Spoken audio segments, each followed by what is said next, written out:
الحمد لله رب العالمين، والصلاة والسلام على أشرف المرسلين سيدنا محمد وعلى آله وصحبه أجمعين. أما بعد، السلام عليكم ورحمة الله وبركاته.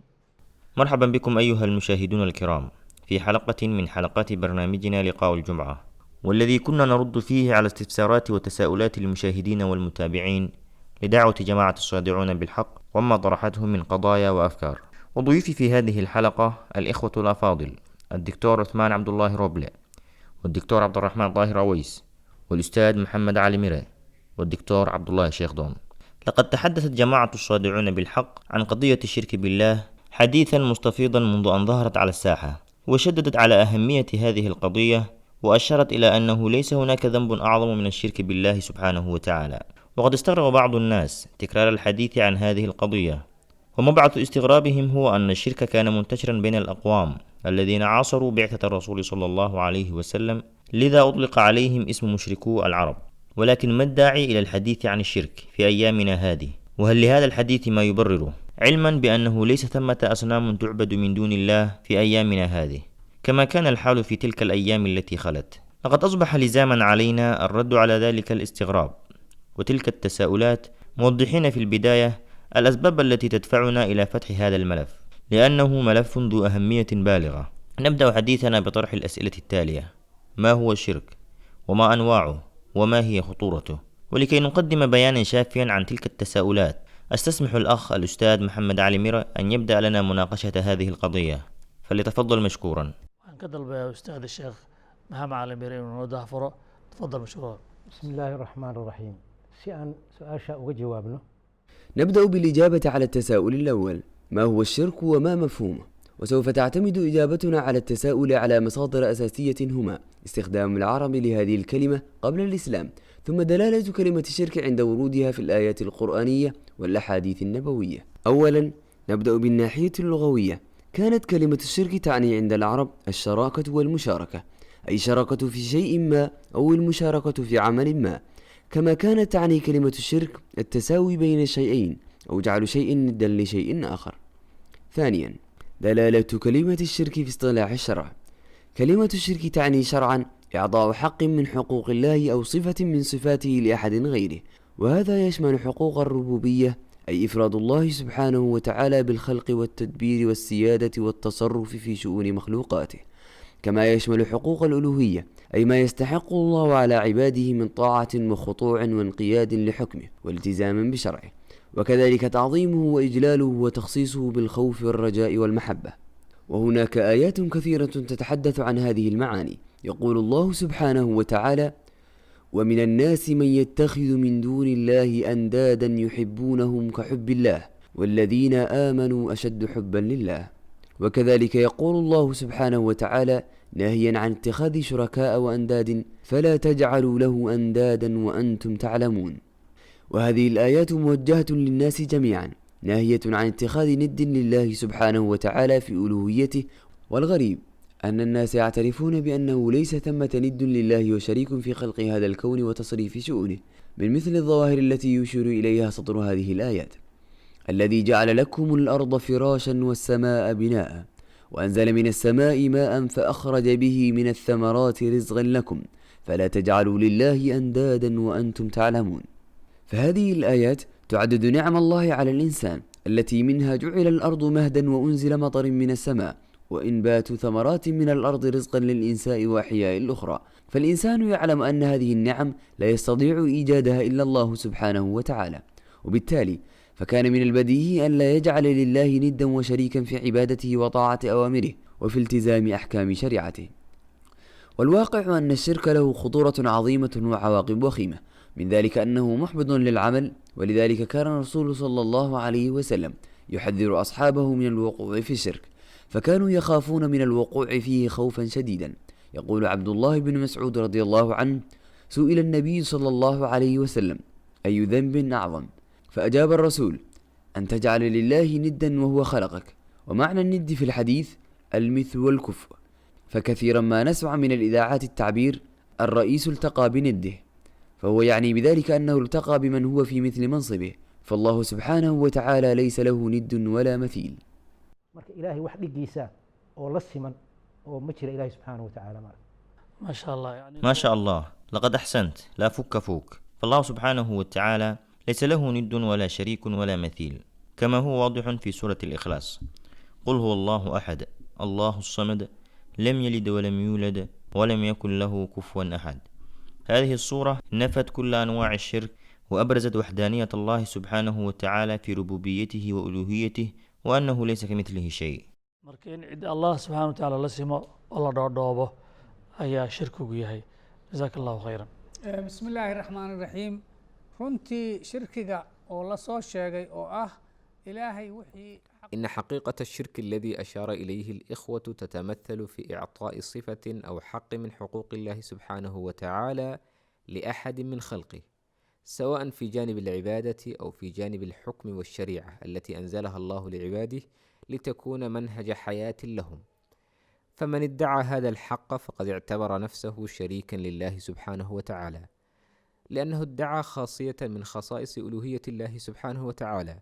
وكذلك إذا اعترف بعض الناس هذا الحق لذلك الشخص فقد اتخذوه شريكا لله بإعطائه خاصية من خصائص الألوهية. وأقرب مثال لذلك هذه الشعوب التي تعطي الحكام الطواغيت حق التشريع والتحليل والتحريم. أم لهم شركاء شرعوا لهم من الدين ما لم يأذن به الله. والواقع أن جميع المفاسد والشرور في المجتمعات البشرية تنشأ من اغتصاب حق من حقوق الله سبحانه وتعالى. إن الشرك بادئ ذي بدء هو افتراء على الله، وهو أكبر جريمة يتلبس بها الإنسان. يقول الله سبحانه وتعالى: ومن يشرك بالله فقد افترى إثما عظيما.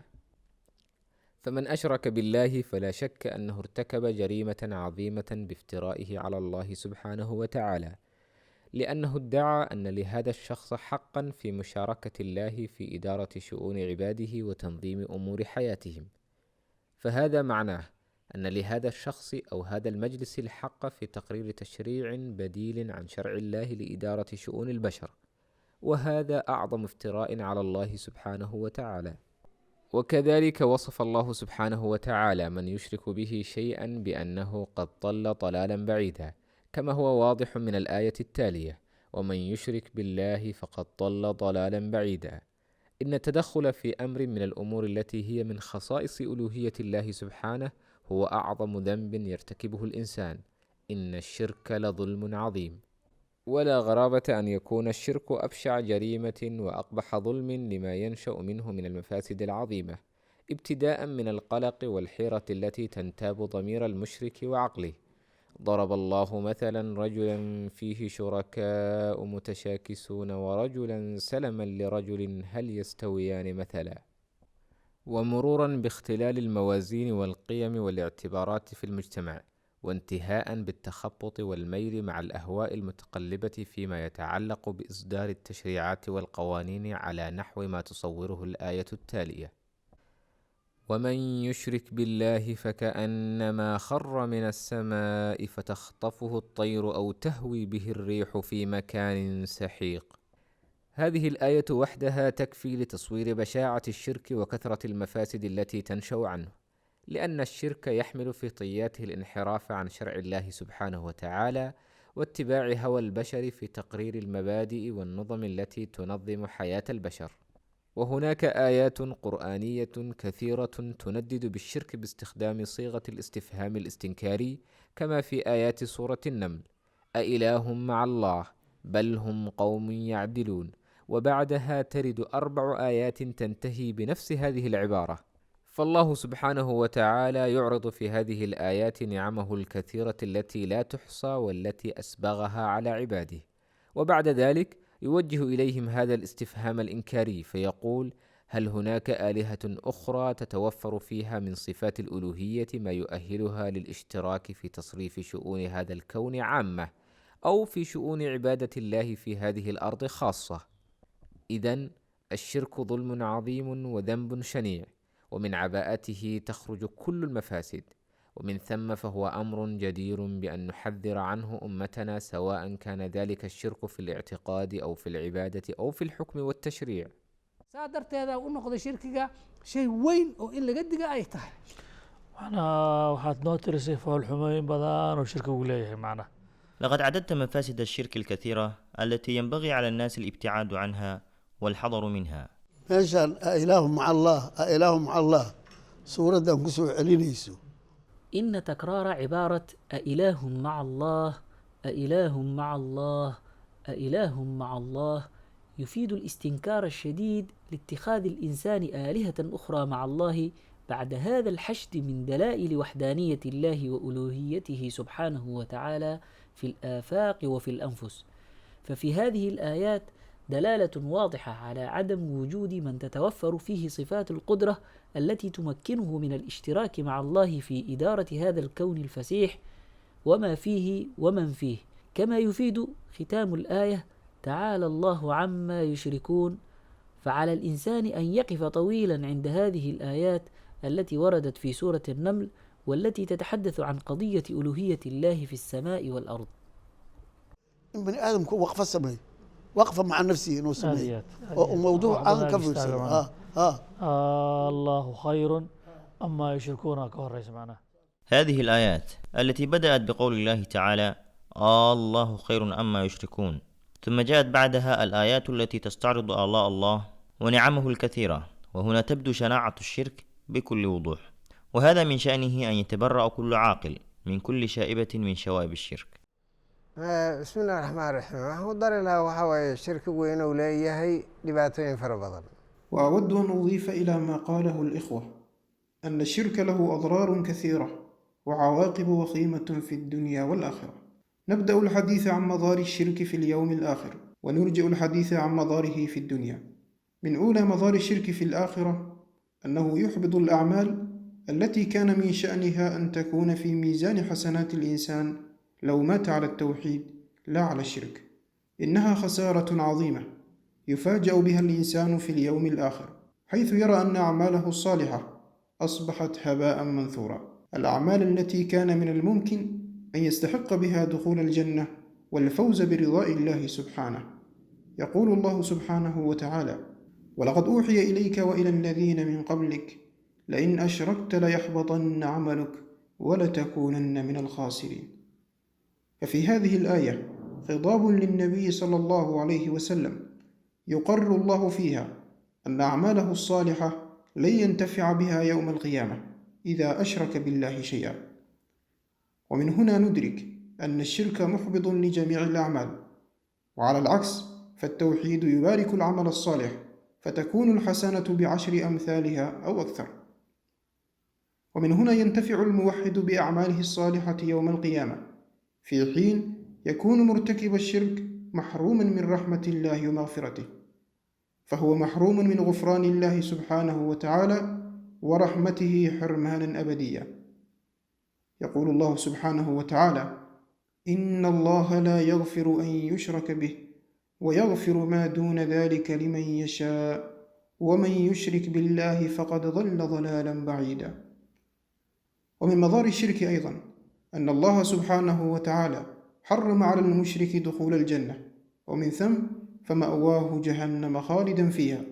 قال تعالى: إنه من يشرك بالله فقد حرم الله عليه الجنة ومأواه النار وما للظالمين من أنصار. ولذلك قال الرسول صلى الله عليه وسلم في حديث رواه ابن ماجه: لا تشرك بالله شيئا وإن قطعت أو حرقت. فهذا أسلوب بليغ من أساليب التحذير عن الشرك. هذه هي بعض مضار الشرك في الآخرة. وأما مضاره في الدنيا فسيأتي ذكرها لاحقا. نسأل الله أن يعافينا من الوقوع في الشرك بألوانه المختلفة. الله naga badbaadsho. waxaan ku dari lahaa waxaan u jeednaa khutuurada iyo foolxumada shirkigu leeyahay. أظن أن شناعة الشرك وخطورته قد اتضحت لنا، وقد استفتح دكتور يوسف هذه الحلقة باستغراب الناس وتساؤلهم عن أسباب تكرار جماعة الصادعون بالحق إلى الحديث عن قضية الشرك، وبدلا من استغرابهم كان من المتوقع أن يكون تساؤلهم على النحو التالي: لماذا سكت العلماء عن الحديث عن الشرك وبيان خطورته؟ لأن مضار الشرك وعواقبه الوخيمة في الحياة البشرية مقررة في كتاب الله وواضحة، فقد كان الله سبحانه وتعالى يرسل الرسل تترى كلما انحرف الناس عن الحق ووقعوا في الشرك، إلى أن جاء خاتم النبيين رسول الله صلى الله عليه وسلم. فقد كان هدف جميع الرسل والأنبياء التحذير من الشرك والدعوة إلى توحيد الله واتخاذ شريعته أساسا لنظام الحياة في المجتمع البشري، لكي تنال هذه البشرية السعادة في الدنيا والآخرة. وعلى هذا المنوال كان سلفنا الصالح وعلماؤنا الأوائل يخافون من الوقوع في الشرك خوفا شديدا، ويحذرون الناس من الوقوع فيه بألوانه الظاهرة والمخفية. فقد روي عن بعضهم أنه قال: ما جاهدت نفسي شيئا مجاهدتها على الإخلاص. وبالمثل كان السلف الصالح يخاف من النفاق، فقد روي عن ابن أبي مليكة وهو تابعي جليل قوله: أدركت 30 من أصحاب رسول الله صلى الله عليه وسلم كلهم يخاف النفاق. فإذا كان الصحابة وهم خير الناس بعد رسول الله صلى الله عليه وسلم يخافون من الشرك ومن النفاق إلى هذه الدرجة، فلم لا نخاف نحن من الشرك؟ ما أسباب هذا الاطمئنان وهذه اللامبالاة؟ يظن كثير من الناس أنهم على التوحيد الخالص وأنهم بعيدون عن الشرك ومظاهره، في حين أن بعض هؤلاء يكون متلبسا بأنواع من الشركيات. وقديما قيل: لا يأمن النفاق إلا منافق، ولا يخاف النفاق إلا مؤمن. وعدم خوفهم من الشرك ناشئ من اعتقادهم أن عقيدتهم سليمة، فالخوف من الشيء هو الذي يبعث عن البحث عن أسباب النجاة، كما ثبت في الحديث: من خاف أدلج، ومن أدلج بلغ المنزل. ومن علامات الخائفين من الشرك أن يكونوا حذرين دائما وحساسين من كل ما يخدش إيمانهم من شوائب الشرك وأنواعه الخفية، فيبتعدون عن مظان الشرك ومواقع الشبهة. وقد تنوعت أساليب تحذير القرآن الكريم من الشرك، وتكررت الآيات التي توضح خطورة الشرك وعواقبه المخزية. يقول الله سبحانه وتعالى: لا تجعل مع الله إلها آخر فتقعد مذموما مخذولا. وهذا النهي موجه لكل شخص، ومطالب منه ألا يعطي أحدا حقا من حقوق الله في مجال الشعائر التعبدية أو في مجال الطاعة والاتباع والالتزام بشريعته. فإذا أعطى الإنسان إحدى هذه الحقوق أحدا غير الله فلا شك أنه يكون مذموما مخذولا. وفي آية أخرى يقول الله تبارك وتعالى: ولا تجعل مع الله إلها آخر فتلقى في جهنم ملوما مدحورا. وفي آية ثالثة يرد خطاب الله الموجه للبشر كلهم على لسان نبيه صلى الله عليه وسلم: ففروا إلى الله إني لكم منه نذير مبين ولا تجعلوا مع الله إلها آخر إني لكم منه نذير مبين. ومما ينبغي التنبيه إليه أن الناس عادة لا يقولون صراحة أننا اتخذنا إلها غير الله، ولكنهم إذا كانوا في واقعهم يعطون حقا من حقوق الله أحدا غيره فإنهم بذلك يكونون بلا شك قد اتخذوا آلهة أخرى. ولذلك فالله سبحانه وتعالى يحذرنا دائما أن نشرك معه أحدا في عبادته أو طاعته: واعبدوا الله ولا تشركوا به شيئا. وكان هذا التوحيد الخالص شعار أنبياء الله ورسله على مدار التاريخ، فلا غرابة إذن أن يكون شعار جماعة الصادعون بالحق نفس ذلك الشعار: اعبدوا الله ما لكم من إله غيره. يقول الله سبحانه وتعالى مبينا أن دعوة جميع الرسل كانت قائمة على التوحيد والبراءة من الشرك: وما أرسلنا من قبلك من رسول إلا نوحي إليه أنه لا إله إلا أنا فاعبدون. فجميع الرسل الذين بعثوا قبل نبينا محمد صلى الله عليه وسلم أوحي إليهم بأن يعلنوا للبشرية جمعاء أنه لا إله إلا الله الواحد الأحد، ليعبدوا هذا الإله المتفرد بالألوهية.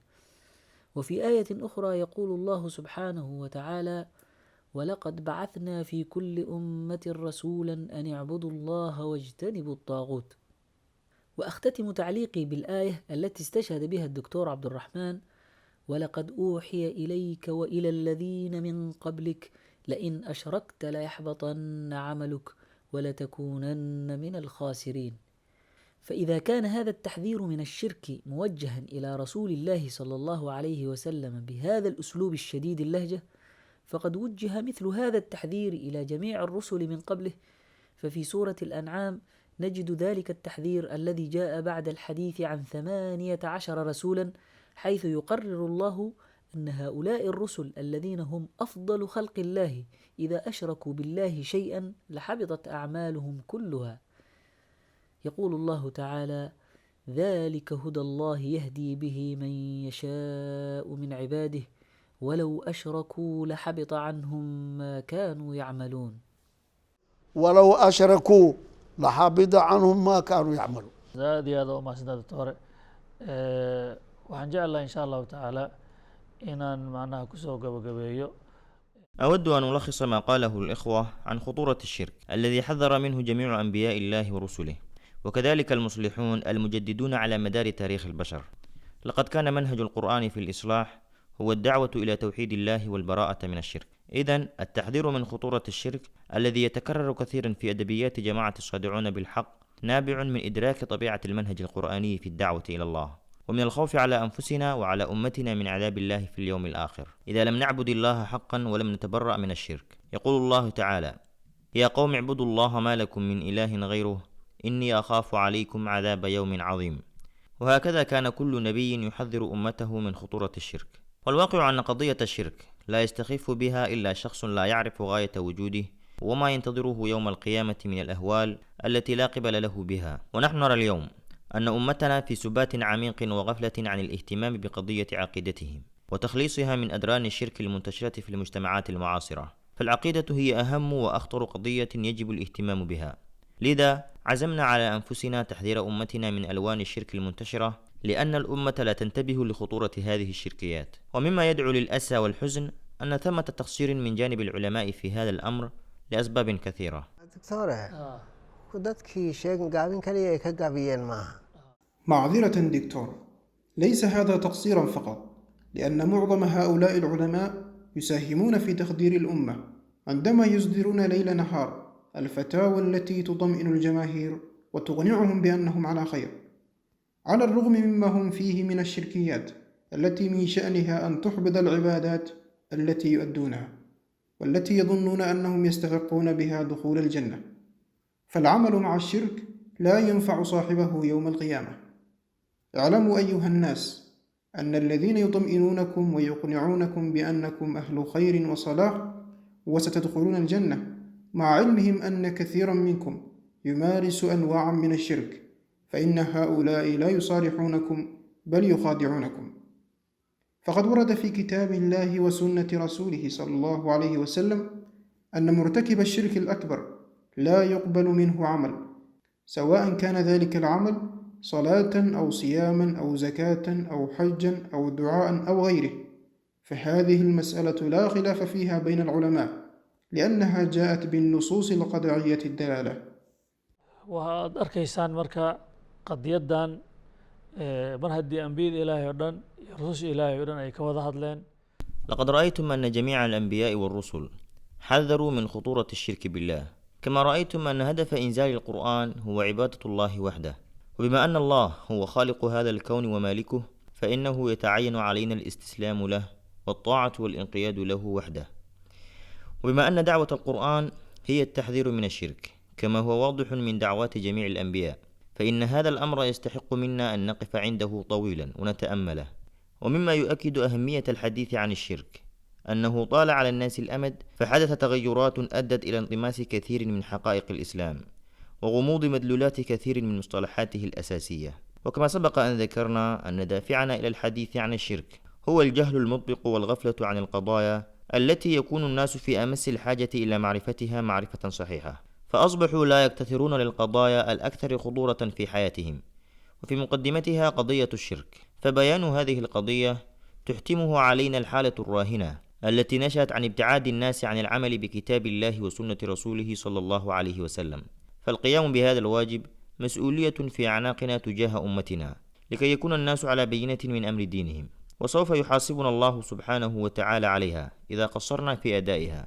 وسنواصل الحديث عن هذا الموضوع إن شاء الله، وإلى أن نلقاكم في حلقة أخرى نستودعكم الله، والسلام عليكم ورحمة الله وبركاته. وبالله التوفيق، والسلام عليكم ورحمة الله وبركاته. هذا بلاغ للناس ولينذروا به وليعلموا أنما هو إله واحد وليذكر أولو الألباب.